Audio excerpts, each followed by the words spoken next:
Yeah, the communist regime in China has done a lot to make us skeptical and suspicious. The regime has been lying from the start. So I understand a concern or a fear about this spike in cases in China. But 3 years into this, is containment really a strategy, especially as we just saw Congresswoman Tenney talking about how nobody's getting tested through all of these other pathways? Does it really make medical sense to demand testing on these China flights? James, that's a really good question. You know, 3 years into this pandemic, and China, there has been a lack of transparency since day one. I don't think that we're going to see a massive change in the outcomes with this testing. I think it might reduce transmission maybe by about 20 to 30%, but I guarantee that whatever variant that is circulating in China right now has already made its way around the world. The problem is we have so many unanswered questions. What variant is it? How contagious is it? How quickly is it spreading? How many people are dying in China?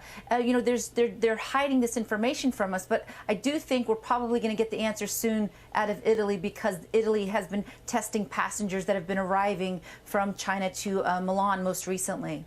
Okay, I think about 3 years ago, we followed Italy and other countries in implementing these economy-destroying lockdowns, and we've talked about all of the negative consequences that flowed from that: closing schools, kids' loss of learning, isolating people, mental health issues, and other issues that were ignored. I hope we're not heading down that path again.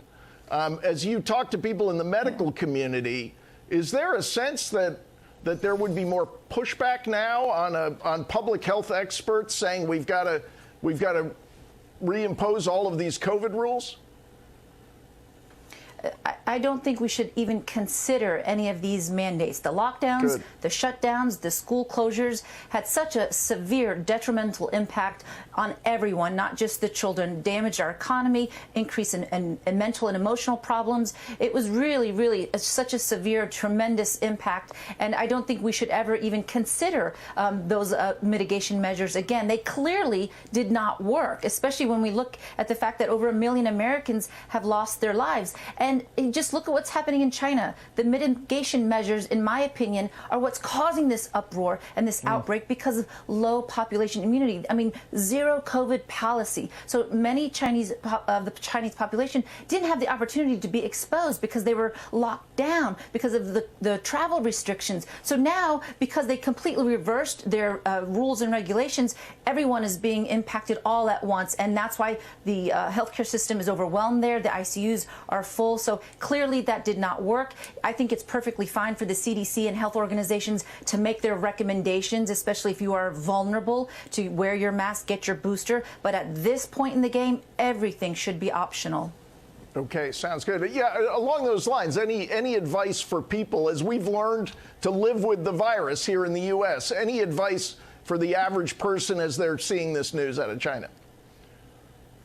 Sure. As we wait for more information, even the World Health Organization has said to China, hey, we need some more information and transparency. I think it's important to know your risk, take the steps to protect yourself. Remember, the high-risk group are those who are senior citizens, those who have underlying medical conditions, those who have a weak immune system. So if you're in one of those high-risk categories, make sure you get your booster, wear an N95 mask if you're in crowded indoor public areas. If, for example, if you're undergoing chemotherapy for cancer, take those precautions. Everyone else, enjoy the new year. Okay, sounds good. Thank you, Doctor.